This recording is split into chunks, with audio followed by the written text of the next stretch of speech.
everybody, and thank you for watching this video. Today I am in Wunwell.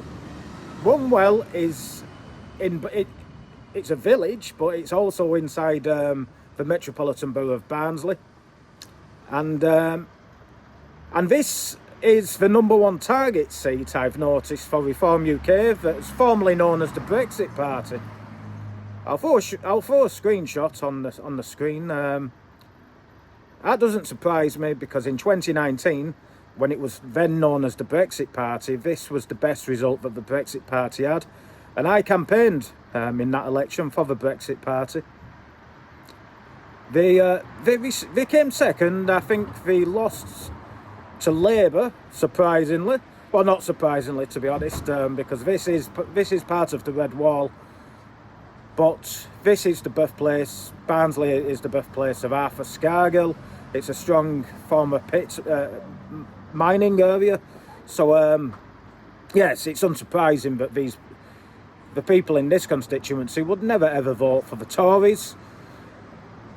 But still, it was one of the highest Brexit voting towns in the United Kingdom. Yet they still voted for Labour. Labour still won in 2019. They won by about 1,400 votes. But the previous election to that, Labour had a majority of 40,000, I think it was. Yeah, 40,000 they won by, previous to that. So that's still a huge result. A huge loss of the winning margin was taken in 2019. Now, the census in 2011 was interesting, because Barnsley in the 2011 census was 98% white British. I've certainly noticed in the last few years, I'd be very surprised. It's definitely not going to be 98% British with the latest census, which was in 2021.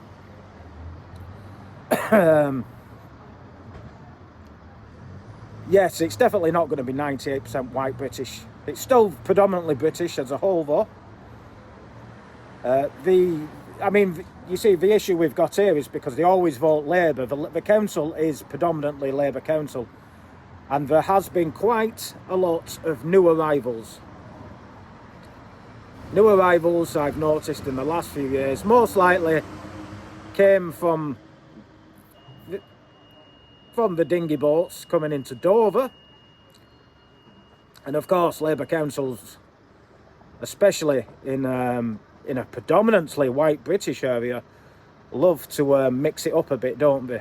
They don't like predominantly white British areas, which is kind of the hypocrisy of places like this, always voting Labour, just because the Grandad did, and just because the Tories closed the last few remaining pits in the 1980s, that of course the previous Labour government hadn't closed in the 70s, when they closed a hell of a lot more.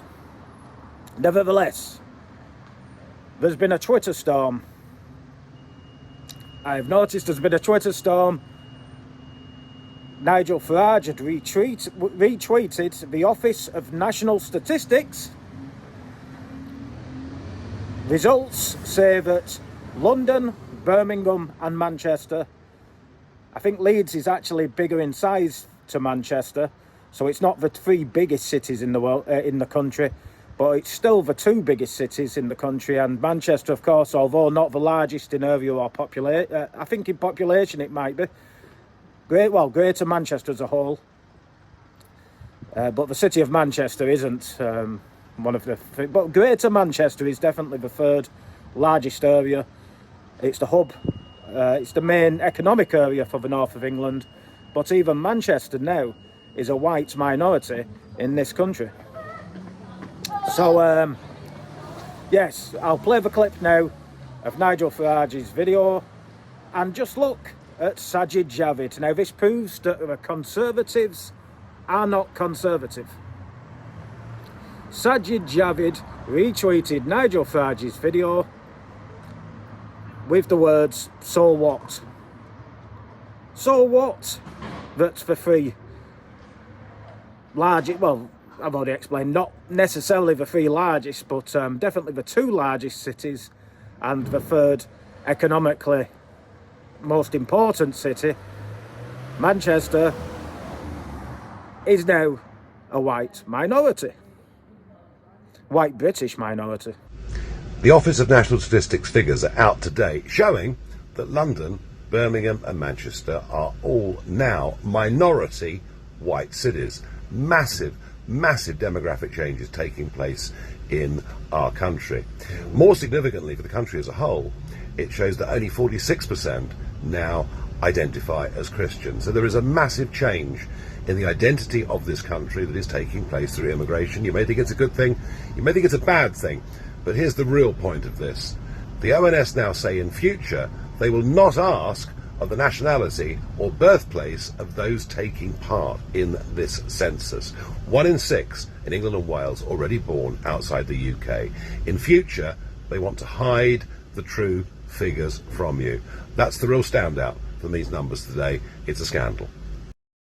So there we go. Now, isn't that interesting that the ONS, the Office of National Statistics, are no longer going to ask for a person's nationality or birthplace in future. It's got so bad now that they can no longer hide the replacement of the British people, and they are no longer going to ask for people's identity or nationality or the birthplace. They can no longer hide the replacement. So now they are literally going to do that now. They are going to not ask for it because they are now going to hide the replacement of the British people. And of course, Sadjid Javid. Now he's, when he's not a government minister, he's never far from being a government minister in the Conservative Party. I call them the Tories because they are certainly not conservative. He said, so what? Well, my message to Sadjid Javid is, you shouldn't be saying so what. And the reason why it's a problem, and the reason why you shouldn't be just saying so what, is because